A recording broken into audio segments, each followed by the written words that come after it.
Good afternoon, Akshay. When we talk about the situation in Hyderabad, BJP's Madhavi Lata is putting across a very strong bid against Asauddin Owaisi. What does the pulse of the voters suggest there, Akshay? Well, Deepika, as far as the seat of Hyderabad is concerned, this is capital of Telangana, and when it comes to the politics of the state, and the seat of Hyderabad becomes extremely important, not only because this is the capital, but also because of the infrastructure has the kind of economy that the city of Hyderabad has. It is a metropolitan city in true sense. There are huge companies that are investing in the state, and especially in the Hyderabad region. In fact, when Telangana was divided from Andhra Pradesh, there was a huge question of who exactly will own Hyderabad, where will it go?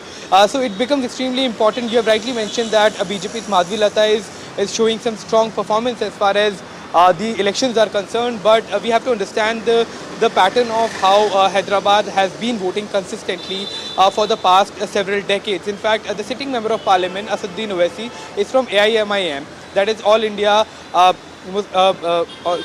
is a party, that is a regional party here, All India Ittihad al-Muslimin. It's a complicated name, but this party has been ruling the city of Hyderabad for several decades now. In fact, Asauddin Owaisi's father has been ruling, being selected as the member of parliament since 1984, and he has been a sixth-term member of parliament from the city.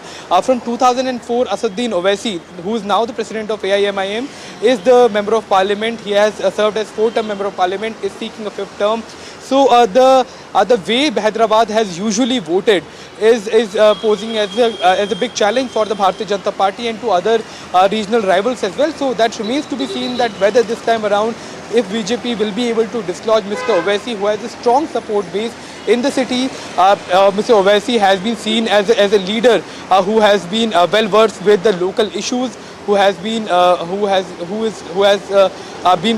people, who is aware of the pulse of the people, what they exactly need. But there are certain issues, especially the civic issues of infrastructure, that has been in question, even though Mr. Asauddin Owaisi has been a four-term member of parliament. He has not been able to solve those issues. So that is going to be one key point that the BJP has been raising or will be able to raise. But when it comes to other challenges that the regional and the national parties have in terms of getting the seat of Hyderabad, Mr. Asauddin Owaisi is a leader here from the city that will be in fact a big challenge for all the political parties, including BJP's Madhavi Lata as well. All right, thank you so much, Akshay, for joining us and giving us a sense of how the voters are thinking about the upcoming Lok Sabha elections in the fourth phase of it.